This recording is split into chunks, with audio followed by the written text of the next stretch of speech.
Could the New Orleans Saints end up with a first-round pick in 2023 after all? Former head coach Sean Payton, of course, the catalyst for that conversation. We got all that and a little bit of lagniappe for you on today's episode of Locked On Saints. You are Locked On Saints, your daily New Orleans Saints podcast. Part of the Locked On Podcast Network, your team every day.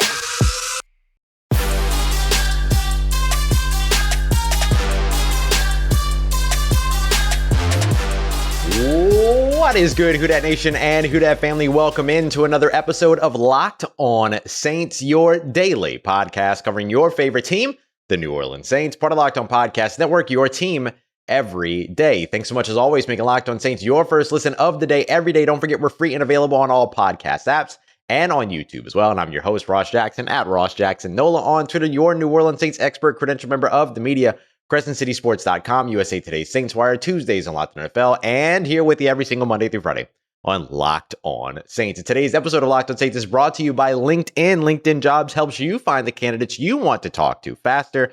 Post your job for free at linkedin.com/LockedOnNFL. And speaking of jobs, that's where we're starting off today's episode. We're going to get to some of my all 22 film notes, including how the New Orleans Saints handled Aaron Donald over on the offensive line this week. Chris Olave climbing the Offensive Rookie of the Year odds just as we expected after a big week up against the Los Angeles Rams. But first and foremost, he's not going to be using LinkedIn, but certainly know that Sean Payton is going to be looking for a job as soon as possible. He will be back to coaching. That all seems pretty much all but said and done. And this morning here on Wednesday, story broke from ESPN, Fowler as well as Graziano coming out with a couple of conversations here centering around coaches on the hot seat as well as potential coaching candidates. And of course, the leadoff batter when it comes to that conversation all offseason is going to be Sean Payton, former New Orleans Saints head coach. Now, remember, in order for Sean Payton to be a head coach anywhere, the Saints will have to trade his rights to the team that wants to hire him, which means that they will get a return, very likely of some combination of draft picks and maybe some cash consideration that's a part of it to help offset some of the salary. But big news that is kind of connecting here is one of the teams that we've been watching all season here on Locked On Saints, Los Angeles Chargers, are indeed, or at least seem to be reportedly, firmly in the mix for head coach Sean Payton, who's watching Chargers head coach Brandon Staley, according to these reports, as well as Cardinals head coach Cliff Kingsbury, to see if either one of those jobs ends up opening up. Now, something to consider. Sean Payton is going to want to go to a place that's going to have a strong quarterback. He's going to want to go someplace that's going to also allow him to have a lot of, let's call it what it is, control, say in where the organization goes, how rosters are built, things like that. I don't know if the Cardinals present that opportunity, but the Los Angeles Chargers definitely do. And it's particularly that second piece that's so important, having sort of that control, that say, that pull within the organization to make sure the team is being built in a way that he would like the team to be built, that they're kind of going in the direction that he wants to go. I have a hard time seeing a guy like Steve Keim getting, allowing him to sort of like have his way and kind of co-GM, in a way, in that way. And so the Chargers, though, make a lot of sense there. And of course, they have the young quarterback in Justin Herbert, who I would effectively go back to Deuce Windham and I's Who Dat Confessional old joke about, I would start calling him Justin Hebert the moment that Sean Payton showed up there. But you also have to take a look at a couple of other things, right? Joe Lombardi's there, Brendan Nugent's there. You've got a couple of players that he's familiar with that are there as well. So the coaching staff is already kind of in the guise of Sean Payton and all that. So there's a lot of continuity. You would imagine, too, that he would take a couple of assistant coaches and coordinators potentially with him from New Orleans to Los Angeles in that case as well. But what might the return look like for the New Orleans Saints is really the most important part, really what you're here for. I'm kind of rambling. So the return, though, if you think about sort of where the John Gruden trade was, which yielded multiple firsts, you can talk about the Bruce Arians trade too.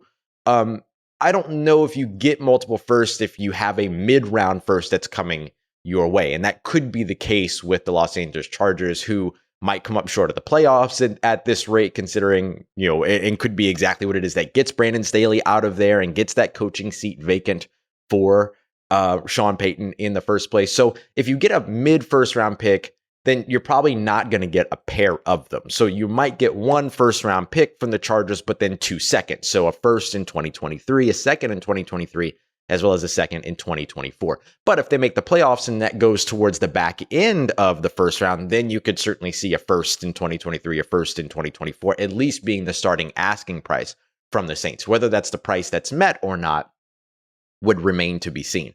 With the Cardinals, that's more than likely in that case to be a little bit of a higher first round pick. So in that case, it seems that you might not even be able to get the first round pick in 2023. You might be looking at a future first and then a pair of seconds that include a 2023 second. But then that gives you an opportunity to trade up if you want to do that with your first with your second and that second that you get in that trade. So you can get into the first round if you want to. It's not the end of the world in that case, and you pick up a future first in 2024. That seems to be maybe the more likely scenario if it were a team like the Cardinals. Certainly if a team like the Indianapolis Colts gets into the mix there, their first round pick's probably going to be much, much higher, too high in order for you to be able to say, okay, give me multiple firsts for the head coach. So, and then the other part of it that you need to watch here too is, teams like Carolina, Denver, that might also at least get into the conversation. The more teams that are in the conversation, the higher the price gets driven up. You want to cause the bidding war there. So I think that could end up happening, especially if a surprise team ends up entering the chat, right? If you have, another surprise retirement this offseason like you had last season with Bruce Arians, let's say like an Andy Reid, for instance. Yeah, it's a cold weather city in Kansas City, but you'd be hard pressed not to imagine Sean Payton being in that conversation and wanting to go and work with like Patrick Mahomes and stuff like that. So if something like that were to happen, then that kind of derails a lot of stuff. But if that were to happen, you probably do get the 2 firsts there because they have the pieces that they're looking for in Kansas City. So a couple of different kind of scenarios that could end up taking place. But the main thing to watch for right now sounds like the Los Angeles Chargers as well as the Arizona Cardinals, and then the potential bidding war that can take place with all of the other teams that can get involved. If that all goes the way that you hope it goes as a New Orleans Saints fan, then there's a good chance that the New Orleans Saints could still be picking in the first round of the 2023 NFL Draft, which would be a huge, huge opportunity for them, especially considering that their given first is hanging around as a top 10 selection right now, but it'll be on its way to Philadelphia. So lots of good things that could still happen for the New Orleans Saints draft-wise, depending upon when and if Sean Payton returns to coaching this offseason, or where and if he returns to coaching this offseason. All right, coming up next, we're going to take a look at some of the all-22 notes that I have for you, including how the New Orleans Saints handled Aaron Donald on their offensive line. But we're also going to take a look at where the Saints still struggled a little bit in this game and why it's important that they get it right before the San Francisco 49ers game this weekend. We got that coming up for you as we continue on with today's episode of Locked On Saints. And this episode is brought to you by BetterHelp Therapy Online. I've said it over and over again. I'm a big time believer in therapy. Therapy has been immensely helpful for me. So if you're somebody that's been considering online therapy, don't wait any longer. Or if you're considering therapy at all, BetterHelp is a really easy way to go. You join, you take a questionnaire so that they make sure that you get matched up with somebody that is kind of in line with or would be a good match for you as a therapist. So you're not having to jump from like place to place. It's free to change if you and that therapist don't match up. Everything. It's really cool. And it's all 100% online, which makes it super easy as well. It has all the benefits of in-person therapy. Plus, it's more convenient, more accessible, and more affordable as well. After you fill out that questionnaire, they'll pair you up with somebody. Like I said, you can switch for free if you and that person don't really match up. Plus, there's no waiting rooms, no traffic, no endless searching for the right therapist. You're going to be able to be taken care of here at BetterHelp. It's not a crisis line. It's not self-help. It is a professional online therapy to get you the help that you are looking for. So if you're stuck or if you're feeling stuck, get unstuck with BetterHelp. Learn more and save 10% on your first month at betterhelp.com/lockedon. That's BetterHelp, HELP.com/lockedon. All right, family, continuing on with today's episode of Locked On Saints. The New Orleans Saints handled Aaron Donald to the best of their ability. They did a pretty good job at it. How did they get it done? That's what we're breaking down as we continue on with today's episode. Appreciate you, as always, making Locked On Saints your first listen of the day every day. For your second listen today, make sure you go and check out Locked On Sports today as well. Get beyond the scoreboard and behind the scenes with the local experts giving you the insights that only Locked On can provide. Find them on this app, YouTube, or wherever you get your podcasts. Okay, so a couple of all 22 notes for you, starting off with how the New Orleans Saints matched up and handled Aaron Donald. They handled him by getting as many hands on him as possible. Aaron Donald was at least double teamed. There were some examples of him being triple teamed as well, but at least double teamed or made contact with more than one offensive lineman. 26 out of his 56 defensive snaps. That includes some plays that, didn't count, things that some no plays, situations like that. Of the 5 pressures that he racked up in this game, which includes also one hit, which came on the 53-yard touchdown of Chris Olave, so not a bad situation for you there if you're a Saints fan, if you're Andy Dalton. Of those 26 times in which he was double teamed, though, he only broke through the line to register a pressure once. So that was a formula. It was an easy formula, and it was one that you've seen work over and over again, especially when the rest of the defensive line isn't producing, which has been an issue for the Los Angeles Rams, though they did rack up 4 sacks, a couple by Greg Gaines, a couple by Leonard Floyd in this game. You had 2 of them go back-to-back. You had one of them on the trick play, though. You had another one with, the second one of the back-to-back was on Taysom Hill. So, take it or leave it in terms of the one that was the trick play and all this other stuff. And Andy Dalton just making some poor decisions about not getting the ball out of his hands, throwing the ball away, things like that. But I thought the Saints did pretty well here. And this was with a beat up offensive line that was down 3 starters. Now, Andres Pete was active, but he did not play. Trevor Penning could still be on the way, and you're hoping to get Eric McCoy back pretty soon after he gets off of injured reserve, hopefully. So you could see that offensive line getting healthier and getting better here throughout the season. But shout out to Cesar Ruiz, shout out to Ryan Ramczyk and all of these other guys on the offensive line, Josh Andrews as well, for getting the job done as best they could, right? Obviously, there were exceptions, but still for getting the job done against Aaron Donald. But the way they did it, teamwork. And you know what? The reason why that's important is because you got Nick Bosa coming up this weekend as well. So you might as well, get some of the double team action in and then be ready there. Although Nick Bosa versus Ryan Ramczyk is going to be a very fun matchup to watch. We'll be discussing that a little bit more in the crossover Thursday episode tomorrow with Locked On Saints and Locked On 49ers. Third down, still a bit of a struggle for the New Orleans Saints, converting only 4 third downs. They've had some issues here over the course of the past few weeks in particular, but really this is kind of something that the Saints have been struggling with throughout the season, particularly passing on third down. If you look at the way that the Saints have handled kind of third and manageable plays, right? 3rd and 3 through 9. You look at 3+ as a whole, which gets up to even like 3rd and 25 and stuff like that. They've completed 60 passes in those situations, but they've only picked up 35 first downs. The other piece of this, though, is that 8 times so far this season, they've had a 3rd and what I would call manageable. So like a 3rd and 3 through 6. And then they've thrown the ball short of the line to gain. So that was actually 8 different times, 6 of which with Andy Dalton, twice with Jameis Winston, including once it was a fumble that ended up not picking them up the first down, and then it ended up going the other way and all these other things. So you're seeing a lot of sort of situations in which the Saints and I know you see it because I know that you watch the games, and it gets frustrating sometimes to see a 3rd and 6, and instead of getting the ball beyond the first down marker, you're throwing the ball at the line of scrimmage. And oftentimes that's off of the first read. It's just a quick throw, got to get the ball out. So there are a couple of different things that contribute to that, right? The first of which is, who are you comfortable throwing the ball to? So we saw Andy Dalton really finally start to get into rhythm with wide receivers over the course of this past week. That's a good sign against Los Angeles Rams. Hopefully you can keep that going and continue to develop that.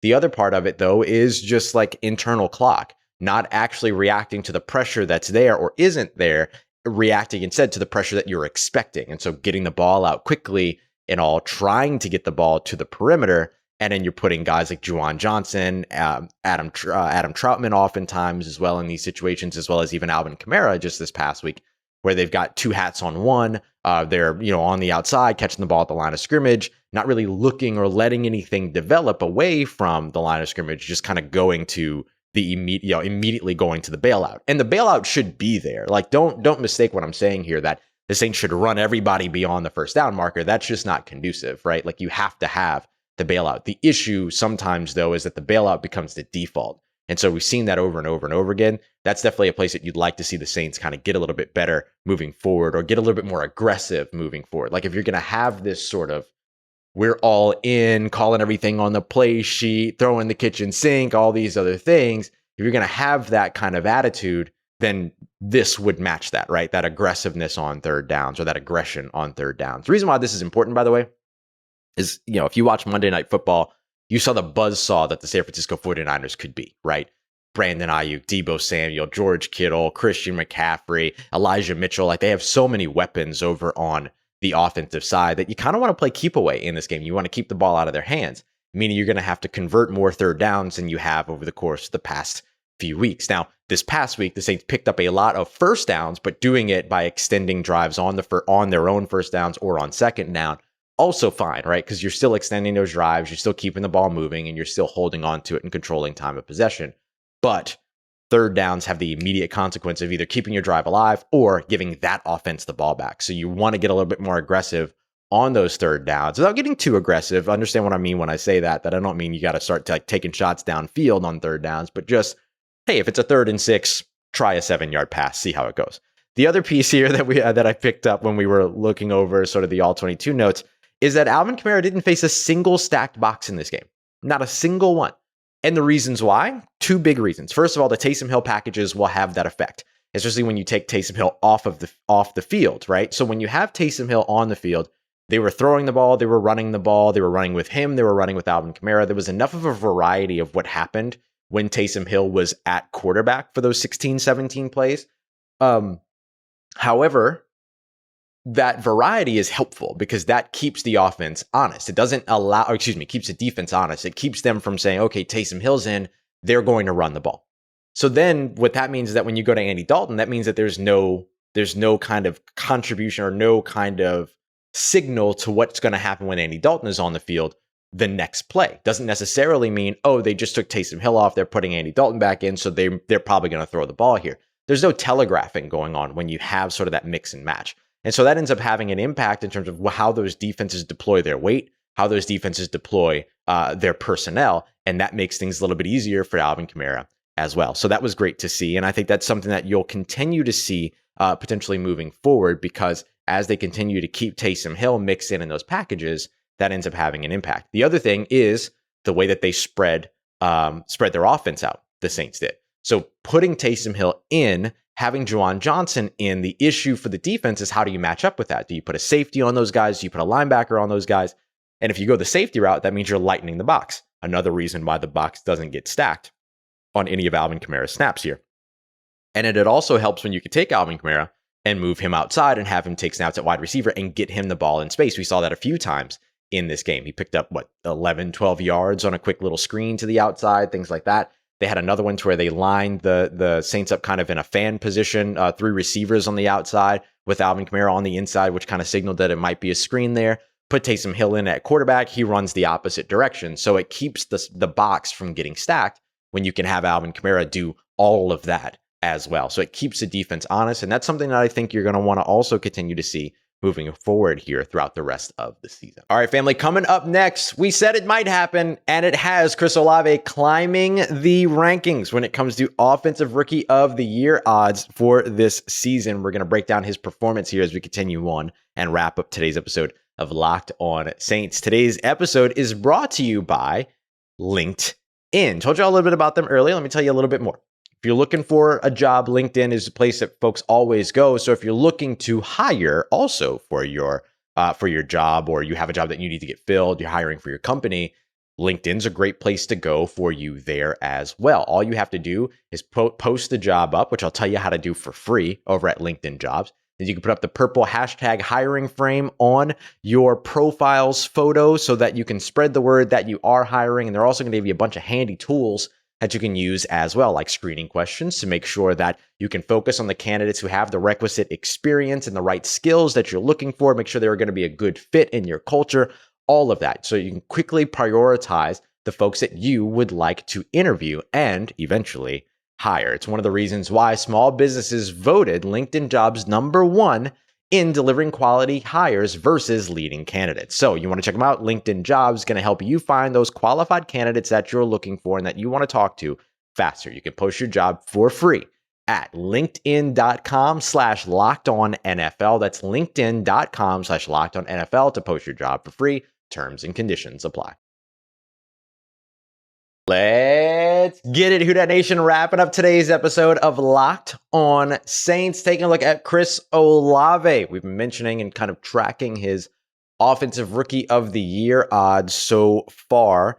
Before the game against Los Angeles Rams, he was in third place behind running backs Kenneth Walker III and Dameon Pierce at plus 1,200. And I mentioned get on those odds because that's a big payout from over at BetOnline, who have more odds, lines, and props than ever before. BetOnline, where the game starts, if you want to check them out. But Chris Olave had that big game. 5 catches on 6 targets, 102 yards, third time this season that he's crossed the century mark, and a touchdown. Now sits in second place, passing up running back Dameon Pierce, who had like 10 carries for 9 yards for the Houston Texans, and now sits in second place at just plus 300. So hope you got in on those plus 1,200 odds. But the reason why this is so important, and the reason why we're tracking this, isn't just because of the sort of gambling profile of all of this, right? Like, that's a good way to go, and this is a good place to make a little bit of money if you get the opportunity. Kenneth Walker III didn't play this past week because the Seahawks were on bye, so he didn't move. He's still the favorite at minus 140.